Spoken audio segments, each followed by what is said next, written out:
Well, thank you, Mr. Chairman and Ranking Member Sanders. Good morning, Mr. Kennedy. Look, I want to just take a moment because like a few of us on this dais, I sit on finance as well as help. And one of the things that was most disturbing to me about yesterday's hearing was the suggestion from some of my friends on the other side of the dais that our intense questioning and concerns about Mr. Kennedy were driven by partisanship. I have voted for 5 of President Trump's nominees to date in the last couple of weeks. One of them, the new Secretary of Transportation, was on the scene last night at DCA.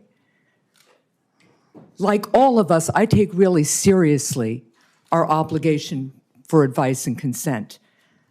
And I am concerned, as Senator Mullen expressed his concern, about the need for science to help us move forward on critical issues.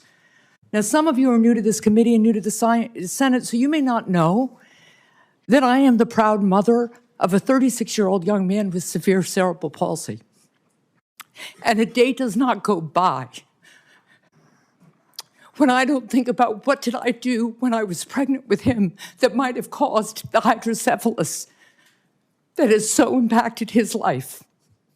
So please do not suggest that anybody in this body of either political party doesn't want to know what the cause of autism is. Do you know how many friends I have with children who have autism? The problem with this witness's response on the autism cause and the relationship to vaccines is because he's relitigating and churning settled science so we can't go forward and find out what the cause of autism is and treat these kids and help these families. Mr. Kennedy, that first autism study rocked my world. And like every mother, I worried about whether, in fact, the vaccine had done something to my son. And you know what? It was a tiny study of about 12 kids, and over time, the scientific community studied and found that it was wrong. And the journal retracted the study because sometimes science is wrong. We make progress. We build on the work, and we become more successful. And when you continue to sow doubt about settled science, it makes it impossible for us to move forward. So that's what the problem is here. It's the relitigating and rehashing and continuing to sow doubt so we can't move forward, and it freezes us in place. Now let me move on to my other concerns from yesterday's hearing. During yesterday's hearing, you really showed a lack of knowledge about Medicare and Medicaid. So what is Medicare Part A?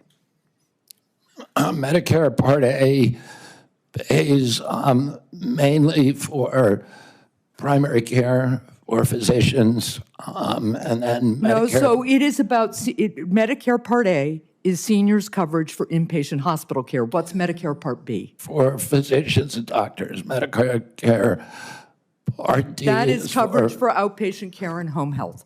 So what is Medicare Part C? Medicare Part C is a program where it's the full menu of all the services, A, B, C, and D for Medicare.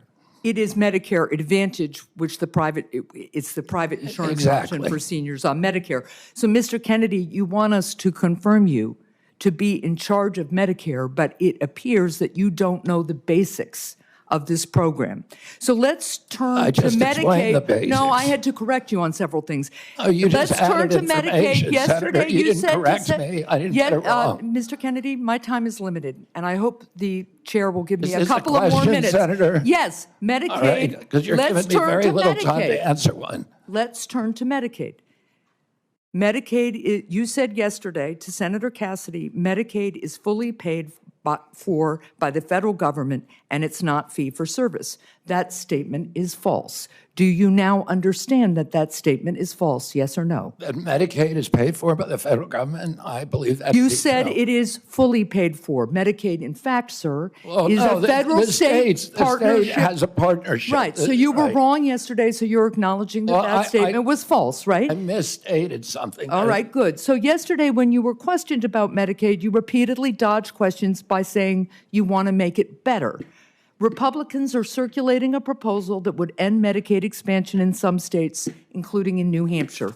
So I will submit this for the record, but it is important to me to understand whether you believe that taking Medicaid away from 60,000 people in New Hampshire would make Medicaid better. And would it make New Hampshire healthy again? I'll submit that for the record. Thank you, Mr. Chair.